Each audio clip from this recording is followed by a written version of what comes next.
Cet atelier qui est co-organisé entre Child Fund et la Fédération Dimbaya Kanyale est un atelier de restitution des travaux d'une étude qui a été menée dans le département de Ziguinchor. Comme dans nos conduites méthodologiques, en tout cas au niveau de Child Fund, chaque fois que nous voulons intervenir sur un phénomène, sur une zone d'intervention bien déterminée,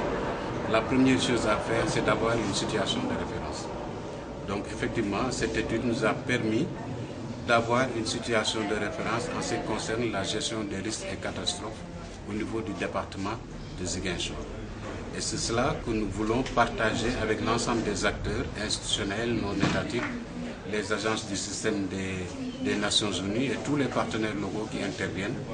pour qu'ils soient validés, pour que nous puissions ensemble dire que voilà la situation de référence en ce qui concerne la gestion des risques et catastrophes dans le département de Ziguinchor.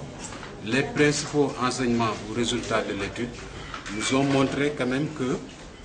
du point de vue de la vulnérabilité, les populations, en tout cas dans le département, sont confrontées à cette question de vulnérabilité parce que, étant confrontées à un déplacement parfois massif à cause du conflit qui règne dans la région,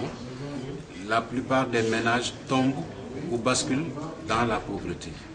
Et l'autre deuxième enseignement aussi,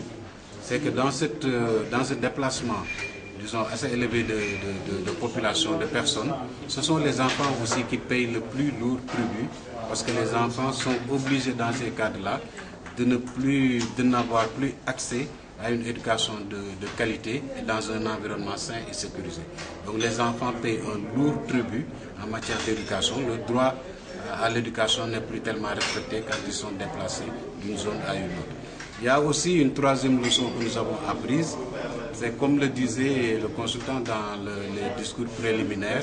quand on parle en tout cas de la Casamance, tous les Sénégalais disent que c'est le grenier de notre pays, c'est vraiment la verte Casamance où certains problèmes ne peuvent pas se poser. Or, les résultats de cette situation de référence nous ont montré quand même qu'il y a une partie des populations qui est confrontée à de la sous-alimentation,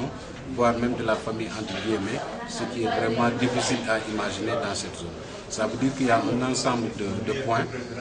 que nous avons relevés et qu'aujourd'hui, avec la fédération Dimbaya, nous allons essayer de mettre en œuvre sous forme d'un programme concerté et consensuel avec l'ensemble des acteurs.